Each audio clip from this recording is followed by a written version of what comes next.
Reading the Railway Series, Part 26. Tramway Engines by the Reverend Wilbert Audrey. Forward. Dear friends, Thomas has been pestering me to write about his branch line. After all, he said, we are the most important part of the whole railway. What can I write about? I asked. Oh, a lot of things. Percy's woolly bear, Toby's tightrope, and your ghost, I added. Don't put that silly story in, said Thomas crossly. I will all the same. Thomas has been much too cocky lately. I think it will serve him right. The author. Story 1. Ghost Train. And every year on the date of the accident, it runs again, plunging into the gap, shrieking like a lost soul. Percy, what are you talking about? The ghost train. Driver saw it last night. Where? Asked Thomas and Toby together. He didn't say, but it must have been on our line. He says ghost trains run as a warning to others. Ooh, he went on, it makes my wheels wobble to think of it. Pooh, said Thomas. You're just a silly little engine, Percy. I'm not scared. Thomas didn't believe in your ghost, said Percy the next morning. His driver laughed. Neither do I. It was a pretend ghost on television. Percy was disappointed, but he was too busy all day with his stone trucks to think about ghosts. That evening, he came back light engine from the harbor. He liked running at night. He coasted along without effort, the rails humming cheerfully under his wheels and signal lights changing to green at his approach. He always knew just where he was, even in the dark. Crow's Farm crossing, he shunted happily. We shan't be long now. Sam had forgotten that Mr. Crow wanted a load of lime to be taken to 40-acre field. When he remembered, it was nearly dark. He drove in a hurry, bumped over the crossing, and sank his cart's front wheels into the mud at the field gate. The horse tried hard, but couldn't move it.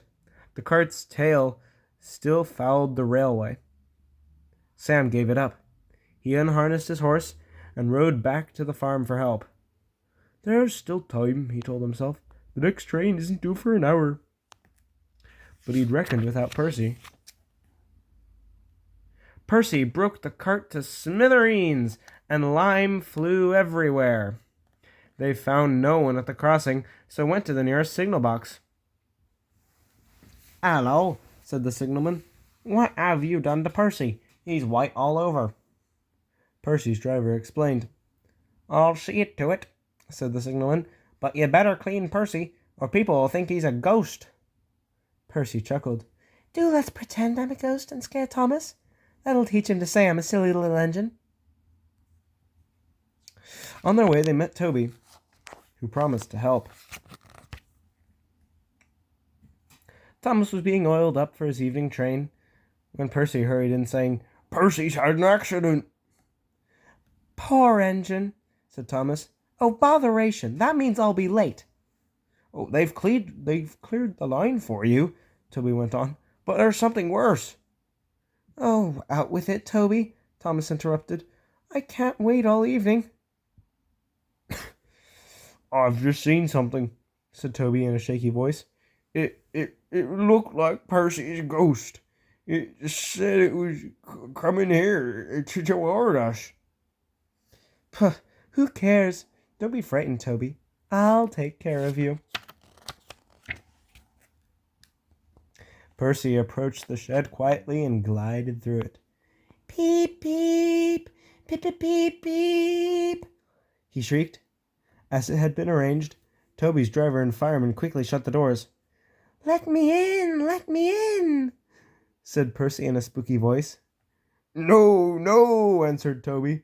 Not by the smoke on my chimney, chim. Then I'll chuff, and I'll puff, and I'll break your door in. Oh, dear, exclaimed Thomas. It's getting late. I had no idea. I must find Annie and Clarabelle. And he hurried out the other way. But Percy was none the worse for his adventure. He was soon cleaned, but Thomas never returned. Next morning, Toby asked him where he'd been. Well, said Thomas, I knew you'd be sad about Percy, and I didn't want to intrude. I slept in the goods shed, and... Oh, he went on hurriedly. Sorry, I can't stop. Gotta see a coach about a train. And he shot off like a jackrabbit. Percy rolled alongside. Well, well, well, he exclaimed. What do you know about that? Anyone would think, chuckled Toby, that our Thomas has seen a ghost.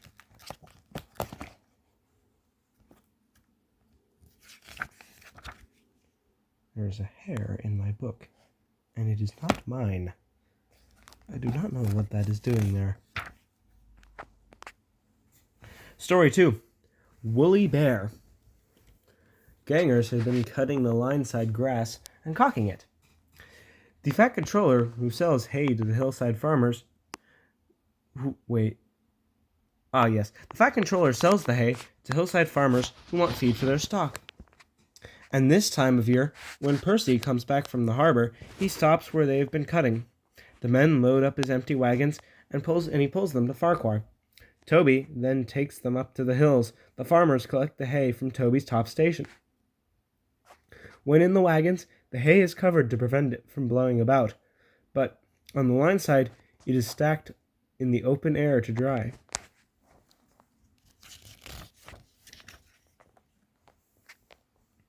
Whee! Percy gave his ghostly whistle. Don't be frightened, Thomas, he laughed. It's only me. Your ugly phiz is enough to frighten anyone, said Thomas crossly. You're like ugly indeed. I'm a green caterpillar with red stripes, continued Thomas firmly, and you crawl like one too.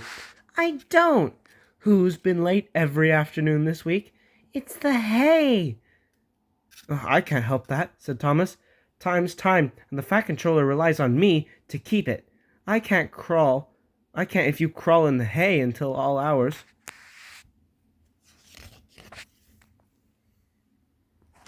Green caterpillar indeed, fumed Percy. Everyone says I'm handsome, or at least nearly everyone. Anyway, my curves are better than Thomas's corners. He took his trucks to the harbor and spent the morning shunting. Thomas says I'm always late, he grumbled.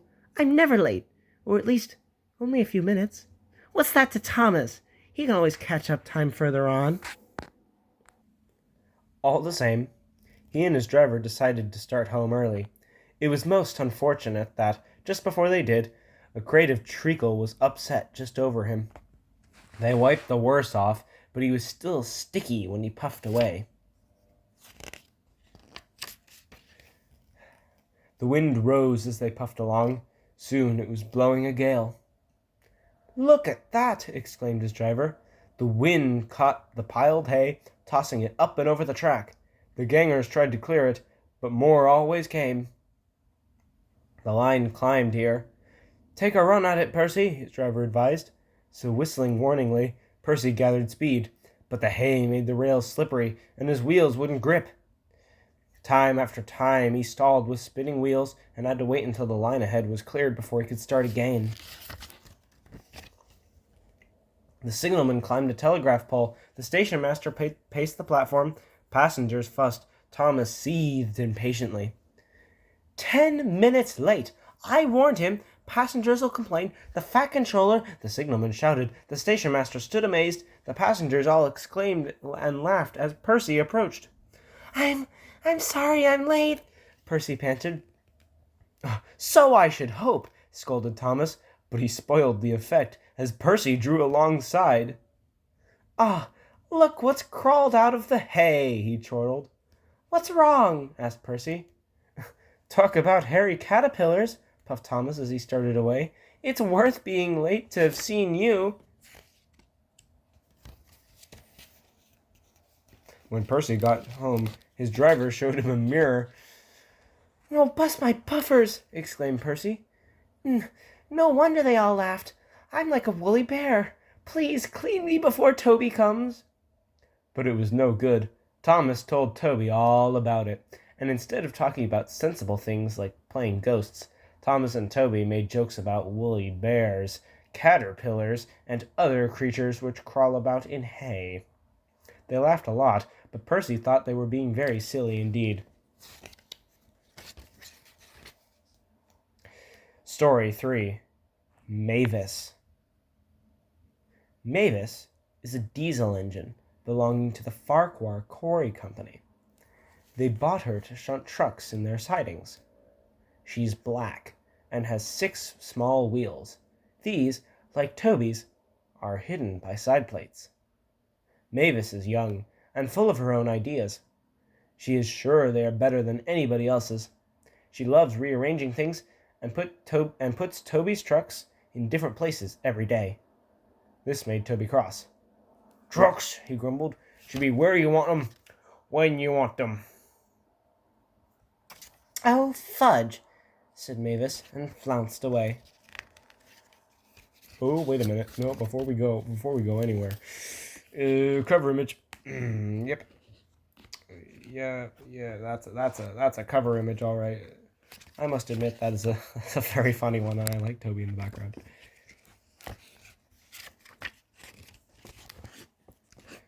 At last, Toby lost patience. "I can't waste time playing on the trucks with you," he snapped. "Take 'em yourself." Mavis was delighted. Taking trucks made her feel very important. At Farquhar, she met Daisy. "Toby's an old fusspot," she complained. Daisy liked Toby, but was glad of a diesel to talk to. "Steam engines," she said, "have their uses, but they don't understand." "Toby says only steam engines can manage trucks properly." "What rubbish," put in Daisy, who knew nothing about trucks. "Depend upon it, my dear, anything steam engines can do, we diesels can do better." Toby's line crosses the main road behind Farquhar Station, and, for a short way, follows the farm lane. The rails here are buried in earth and ashes almost up to their tops. In wet weather, animals, carts, and tractors make the lane muddy and slippery. Frost makes the mud rock hard. It swells, too, preventing engine wheels from gripping to the rails properly. Toby found this place troublesome, so when frost came, he warned Mavis and told her just what to do. "I can manage, thank you," she said cheekily. "I'm not an old fusspot like you."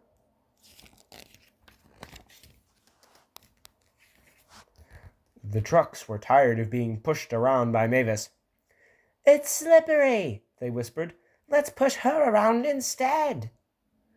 "On, they yelled as Mavis reached the stop board, but Mavis had heard about Percy's accident and took no chances. She brought them carefully down to the lane and stopped at the level crossing. There, her second man halted the traffic, while the guard unpinned the wagon brakes. "One in the headlamp for Fusspot Toby," she chortled. She looked forward to having a good giggle about it with Daisy.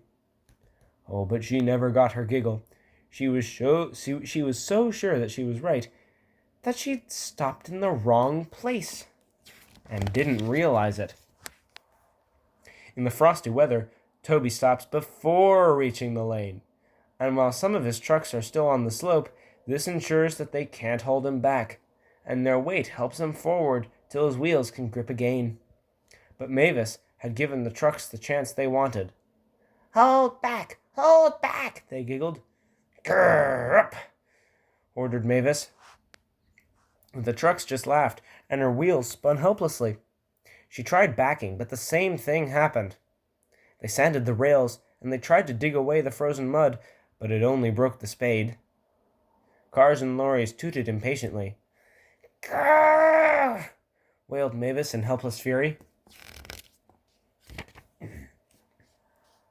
"I warned her," fumed Toby. "I told her just where to stop, but I can manage," she said, "and she called me an old fusspot." "She's young yet," soothed his driver, "and she can manage her trucks herself." They're your trucks, really, his driver pointed out. Mavis isn't supposed to come down here if the Fat Controller... You wouldn't tell, would you? Of course not. Well, then. But, his driver went on, if we don't help clear the line, he'll soon know all about it, and so shall we. Yes, said Toby thoughtfully. An angry farmer was telling Mavis just what she could do with her train. Toby buffered up. Having trouble, Mavis? I am surprised. Said Mavis. With much puffing and wheel slip, Toby pushed the trucks back. Mavis hardly helped at all.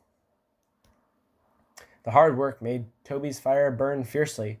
He then reversed, stopping at intervals while his firemen spread hot cinders to melt the frozen mud.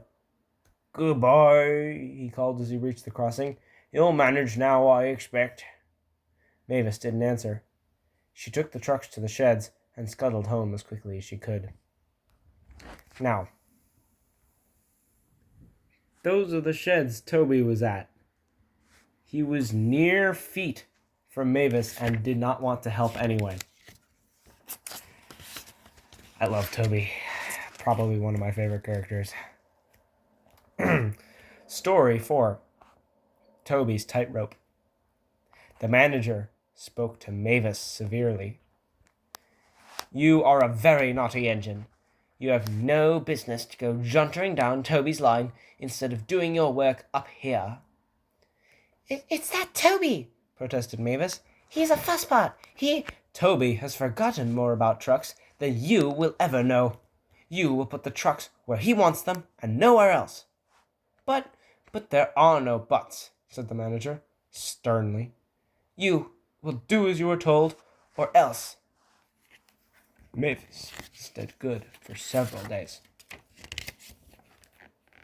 But Mavis soon got tired of being good. Why shouldn't I go on Toby's line? She grumbled, and she started making plans. At the top station, the siding arrangements were awkward. To put trucks where Toby wanted them, Mavis had to go backwards and forwards and take out a few at a time. If, she suggested to her driver, we use the teeniest bit of Toby's line, we could save all this bother. Her driver, unsuspicious, spoke to the manager, who allowed them to go as far as the first level crossing. Mavis chuckled, but she kept it to herself.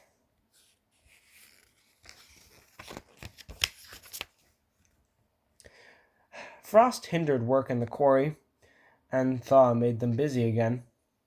More trucks than ever were needed. Some trains were so long that Mavis had to go beyond the level crossing. This gave her ideas and a chance to go further down the line without it seeming her fault. Can you keep a secret? She asked the trucks. Yes, they chattered. Will you bump me at the level crossing and tell no one I asked you? The trucks were delighted and promised.